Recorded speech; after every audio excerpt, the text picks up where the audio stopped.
सलाम का सबक क्या है? हुजूर का जमाना है। एक सहाबी जाने लगे घर से बाहर, बीवी से कहा मेरी शरीक हयात परदेश जा रहा हूं, ख्याल करना मेरी मर्जी के बगैर कदम मत निकालना। सुन रहे हैं ना सारे लोग? मेरी मर्जी के बगैर कदम, पीछे वाले भी बोले मेरी मर्जी के बगैर कदम नहीं निकालना। अल्लाह अकबर। वो बेटी अभी कैसी बेटियां थी, उसने कहा मेरी मर्जी के बगैर चौखट पार न करना। इत्तेफाक देखिए, शोहर गया, कुछ दिन गुजर के अचानक भाई आया दरवाजे पे। कौन? तेरा भाई हो। दरवाजा खोला, अंदर आया। क्या बात है? बहन लेने आया हूं। कहा क्यों? कहा बाबा की तबीयत खराब है, वो ये चाहते हैं कि वो हो सकता है ये उनकी जिंदगी के आखिरी लम्हे हों, तुझे देखना चाहते हैं। आंख में आंसू आके उसने कहा शोहर की इजाजत नहीं है, इसलिए मैं नहीं आ सकती। भाई आंख में आंसू लेके पलट गया। बाप ने कहा बेटे लाया नहीं बहन को? कहा वो नहीं आती। कहा क्यों? कहा उसने कहा शोहर की इजाजत नहीं है। फिर 3 दिन गुजर गए, सांसें अटकने लगी। उसने कहा एक बार बाप तो यार बाप होता है। उसने कहा एक बार और मेरी बेटी से जाके कह, उससे कह दे बाप चंद सांसों का मेहमान है, आजा देखना है तो, जीते जी मिलना है तो आजा। फिर गया, फिर दरवाजा बजाया, आंख में आंसू थे, रो के कहने लगा बहन कहा क्या? बाप की जिंदगी के आखिरी लम्हे हैं, उनकी ख्वाहिश ये है कि तू उनसे एक बार बात कर ले। औरत की चीख निकल गई, कहने लगी भाई मजबूर हूँ, मेरे शोहर ने इजाज़त नहीं दी है। ये कह के भाई को वापस कर दिया, मैं नहीं आ सकती हूँ। अल्लाह अकबर। भाई वापस गया, बाप का चेहरा दरवाजे की तरफ मुड़ा था, आंखें बेटी के इंतजार में थी। भाई को बेटे को अकेला आते देखा ना तो चीख निकल गई, कहने लगा लाया नहीं बहन को? कहा वो आने तैयार नहीं, उसने ये कहा है कि मेरे शोहर की इजाजत नहीं है। अल्लाह अकबर। ये कह करके जब उसने सुना ना तो उसकी हिचकी निकली और फिर हमेशा के लिए बाप की सांसें थम जाती हैं। बाप को कफन दिया गया, उसका जनाजा तैयार किया गया। उसी बस्ती में बेटी रहती है, उसी बस्ती में बाप रहता है। लोगों ने कहा यार कोई मजबूरी रही होगी जो बेटी ना आ सकी। बेटी तो नहीं आई, चलो इसका जनाजा ही लेके बेटी के दरवाजे तक चलो। बेटी का जनाजा उठाया, बाप का जनाजा उठाया, बेटी के दरवाजे पे लाए, दस्तक दी। कहा क्या बात है? का तू जिंदगी में तो ना देख सकी, बाप कफन में तैयार होके आ गया है, अब तो बाहर आके देख ले। उसने कहा नहीं भाई, अगर दिखाना है तो मेरे बाप का जनाजा घर में लेकर के आ जाओ, मैं बाहर नहीं आ सकती हूँ। अल्लाह अकबर। इतना सुनना था, लोगों की चीखें निकल जाती हैं। जनाजे को अंदर रखा है, अल्लाह अकबर। बेटी ने बाप के चेहरे से कफन हटाया, माथा चूमा है, चूमने के बाद तलवों में आके बैठ जाती है, फिर बाप के तलवे चूमे, रो के कहती है ए मेरे अल्लाह तू खूब जानता है ये मेरे दूर का रिश्तेदार नहीं है, ये मेरा खानदानी नहीं है, ये मेरा पड़ोसी नहीं है, बल्कि ये मेरा बाप है। बाप ये वो लेटा है जनाजे पे जिसने मेरी एक एक सांस का, मेरे एक एक सांस का ख्याल किया है, जिंदगी के एक एक लम्हे का ख्याल किया है। ए मेरे परवरदिगार तू खूब जानता है कि मैंने तेरी शरीयत के लिए बाप की मोहब्बत ठुकरा दी है। ए मेरे अल्लाह मेरे बाप की मग़फ़िरत फरमा देना। बेटी ने रो के इतना कहा है। बाप का जनाजा उठा, कब्रिस्तान गया है, बाज़ले वालों ने देखा कि वे बाप जो कल दफन किया गया था आज जन्नत की बहारों में टहल रहा है, जन्नत में टहल रहा है। किसी ने कहा बता तो सही कौन सी नेकी काम आई है? उसने कहा मेरे पास तो कोई नेकी नहीं है। जब मैं कब्र में आया रब ने कहा फरिश्तों इसे चैन से सोने दो। कहा कौन सी नेकी है? कहा बाकी काम तो छोड़ो, एक नेक बेटी छोड़ के आया है, इसकी बख्शिश के लिए वही बेटी काफी है। नारे तकबीर, नारे रिसालत, मसलके आला हजरत, फैजाने औलिया इकराम, अज़मते वालिदैन, नारे तकबीर, नारे रिसालत। सुभान अल्लाह, सुभान अल्लाह, बहुत खूब, सुभान अल्लाह। ये है इस्लाम का नजरिया। आज मैंने गलत नहीं कहा, मियाँ घर नहीं बीवी को डरना। मियाँ लगा कमाने पे, बीवी लगी लुटाने पे। हैं बाबा ने जितने मांगे 1151 दे के आग लगा दी कमाई में। अरे उस शोहर से पूछ कितना पसीना कमा के लाया था, कितना पसीना बहाया इसने। इसने नए जूते इसलिए नहीं खरीदे, बेटी के हाथ पीले करने थे, और तूने जाकर बाबा के कदमों में डाल दिए। तुझे सोचना तो था। मुझे बताओ तो सही हम कहां चल रहे? अल्लाह आपको सलामत रखे कमेटी वालों। और इस जलसे में आने वालों, लोग डीजे बना के बजा के वलियों को चिढ़ाया करते हैं, हम हुजूर की बातें करके वलियों को मनाने बैठे हुए। सुभान अल्लाह, सुभान अल्लाह। मर जाना लेकिन कभी ऐसी महफिल में न जाना जो खुदा को भी पसंद ना हो, मुस्तफ़ा को भी पसंद ना हो।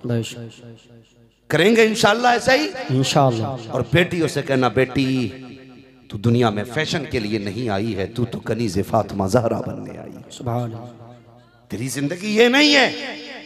और जब माएँ ऐसी होती हैं तो फिर औलाद कैसी होती है जानते हो? फिर ये 18 साल में जूता लेके बाप के मुंह पे खड़ा होता है, जूता लेके कहता, सुना नहीं तूने मैंने क्या कहा? सुनो जवानों, अगर चाहते हो ना नस्लें अच्छी हो तो अच्छी गोदों का इंतखाब करो। MBBS, BUMS, MA, BA सब ने ढूंढा, कोई ऐसा भी होना चाहिए जो कुरान की कारिया तलाश करे, 5 वक्त नमाजी बेटी तलाश करे। और यार जो रब के हक अदा करना जानती है वो तेरे भी हक अदा करना जानती है। जो रब का हक अदा नहीं कर सकती वो तेरा हक, कान खोल के सुन लेना, ये कायदे कुल्लिया है, जो रब का हक अदा नहीं कर सकती वो तेरा भी हक अदा नहीं कर पाएगी। समझ रहे ना मेरी बात जो मैं कहना चाहता हूँ? अच्छी गोदों का इंतखाब करोगे तो औलाद भी अच्छी होगी। लोग कहते हैं जी मैं फला बाबा के पास गया था, उन्हें 11,000 दिए लेकिन बेटा फर्मा बरदार नहीं हुआ। मैंने कहा 11,000, 11 लाख भी देगा तब भी फर्मा बरदार नहीं होगा, इसलिए कि तूने जो 18 साल गलती की है ना, उस पे 11,000 से पर्दा नहीं पड़ सकता है। कौन सी गलती की हमने? हमने कहा सबसे पहली गलती तो तुम्हारी ये थी, तुमने जो निकाह के लिए लड़की का इंतखाब किया था ना, वो मैरिज हॉल में किया था, बर्थडे पार्टी में लड़की पसंद की थी, तुमने फेसबुक पे लड़की पसंद की, तुमने व्हाट्सएप पे लड़की पसंद की, तुमने ट्विटर पे लड़की पसंद की। और लड़की वालों, तुम किसी के 1 फीट का छज्जा देख के उस पर कुर्बान ना होना, उसके बालों के हेयर बैंड देख के कुर्बान मत होना, हाथ का कंगन देख के मत कहना अच्छा दामाद है, कान में बाली देख के मत कहना अच्छा दामाद है, अगर मस्जिद में देखे तो कहना अच्छा दामाद है, दाढ़ी वाला देखे तो कहना अच्छा दामाद है, कुरान वाला देखे तो कहना अच्छा दामाद है। फिर उसके बाद पहले तो हम देखते हैं तो दामाद होना चाहिए। कौन सा दामाद होना चाहिए? तो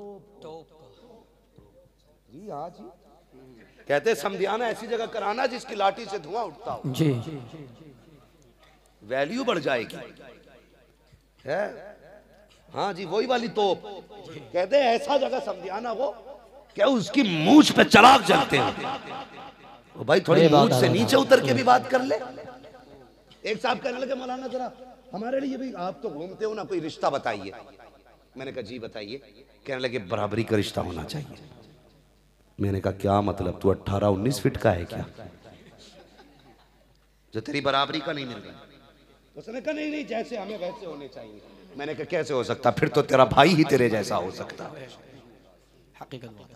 इसलिए कि तेरा डीएनए तेरे भाई से ही मिलेगा, पड़ोसी से तो नहीं मिलेगा ना। तो ये क्यों कह रहा मेरे ही जैसा होना चाहिए?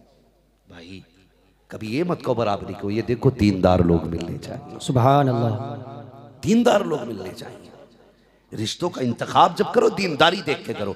नबुव्वत का दरवाजा बंद है, विलायत का दरवाजा बंद नहीं है। बेशक आज भी माँ दुआ कर दे तो बेटा वली बन सकता है। सुभान अल्लाह। और देखो मैं एक बात अक्सर कह रहा हूँ, आजकल समझाना चाहता हूँ। हम मज़ारात पे जब जाते हैं ना तो कहते हैं बाबा गाड़ी दे दो, बाबा बंगला दे दो, बाबा 3 मंजिल करा दो, 2 हो गई है, बाबा 3 हो गई इसे 4 करा दो, बाबा 3 दुकानें इसकी 5 करा दो। हमने यही मांगा। कोई जाके ये नहीं कहता मस्तान बाबा दुआ कर अल्लाह मुझे भी आपके जैसा वली बना दे। सुभान अल्लाह, सुभान अल्लाह। किसी ने मांगी ये चीज? मांगने कोई तैयार नहीं।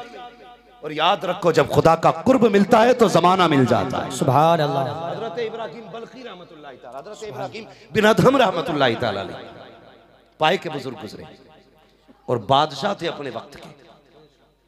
आज जवान से कहते हो ना दाढ़ी रख ले तो कहता है जी अभी जरा दुकान पे बैठता हूँ। हाँ, ज्यादातर जवाब देते हैं जी क्या करें बिजनेस का मसला है। देखो भाई कोई किसी को टच न करे, मैं किसी पर जाती गुफ्तगू नहीं कर रहा हूँ।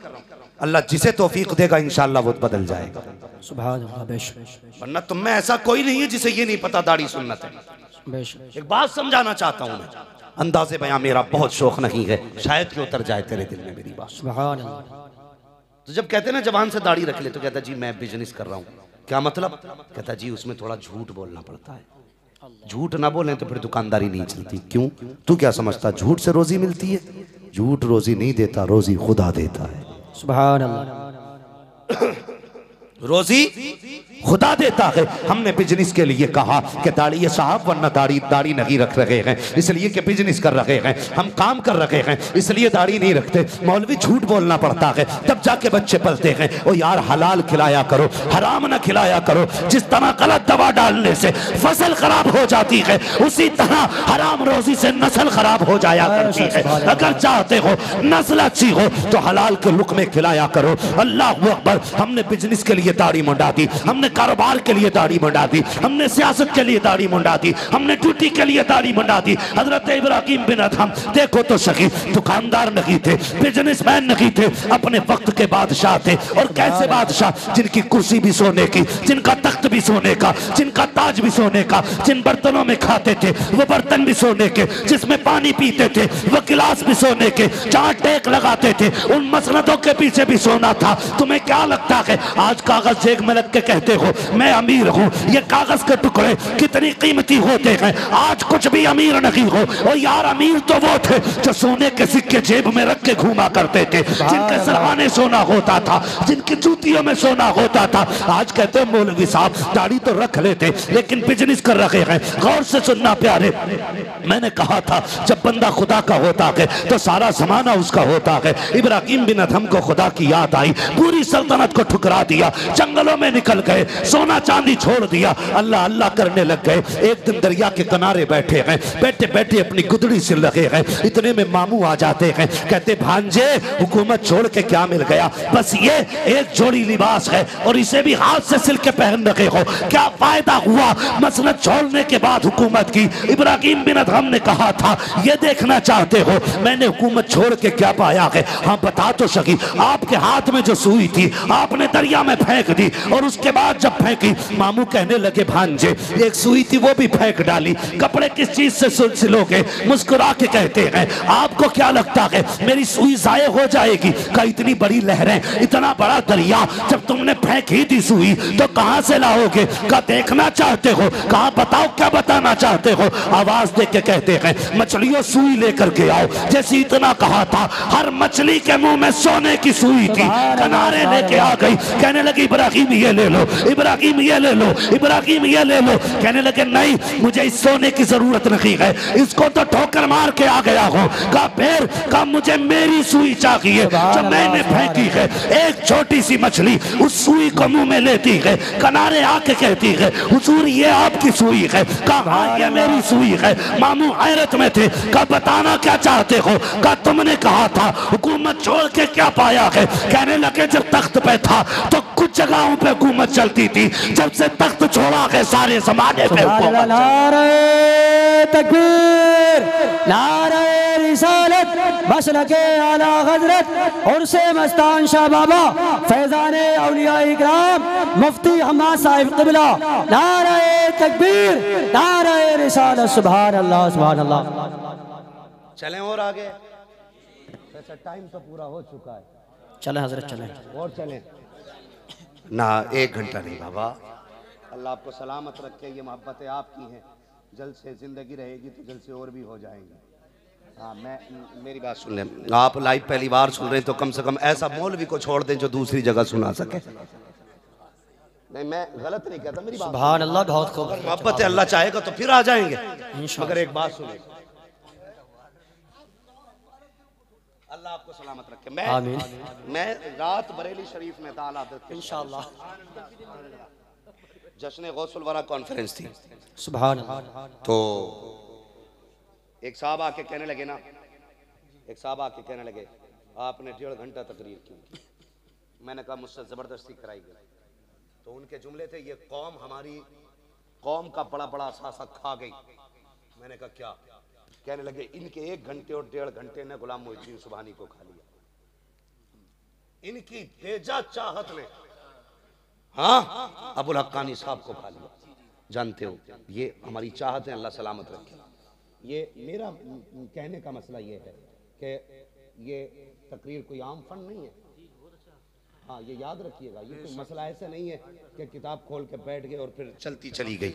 तकरीर के लिए बड़ा खून जिगर लगता है, हाँ, बड़ा खून जिगर लगता है। तो कम से कम अल्लाह आपकी मोहब्बतों को सलामत रखे। मैं आपने कहा मैं थोड़ा सा आगे बढ़ जाता हूँ, लेकिन घंटा डेढ़ घंटा नहीं, थोड़ा सा आगे बढ़ जाता हूँ। गुफ्तगू में जानते हो तकरीर में सबसे ज्यादा असर हार्ट पे पड़ता है और सबसे कम उम्र खतीब की होती है। लोगों को इनके नजराने तो दिखते हैं लेकिन इनकी मेहनत नहीं। एक बात, मैं इस पे गुफ्तगू नहीं करूंगा, बस एक बात समझाना चाहता हूँ, किसी को भी ना मेरे भाई मजबूर ना करना, मजबूर ना करना। अल्लाह आपको सलामत रखे, अल्लाह जिंदगी दे तो फिर बुलाओ, हम फिर आए, फिर हुजूर की बात है, फिर महफिलें सजे, फिर बरकतें बरसे। कभी ये नहीं कि मौलवी आज 1.5 घंटा बोल के जा, कभी मत करना। इसके बड़े बड़े नुकसानात हो जाते हैं, बड़े बड़े नुकसानात हो जाते हैं। बस मेरी बात सुन ले, मैं इस टॉपिक पे बात नहीं करना चाहता, मेरा वक्त ही ज़ाया हो रहा है इधर जा करके। बस गौर से सुन ले, मैं अर्ज कर रहा था अक्सर ना, तो हम कभी ये ना कहें कि जी दुनिया के लिए हमें ये करना है, जब भी करना है ना खुदा के लिए करना है। बोलो इंशाअल्लाह, इंशाअल्लाह। जब भी करना है हमें मुस्तफ़ा के लिए करना है। जब तक बिके न थे तो कोई पूछता न था, तुमने खरीद कर हमें अनमोल कर दी।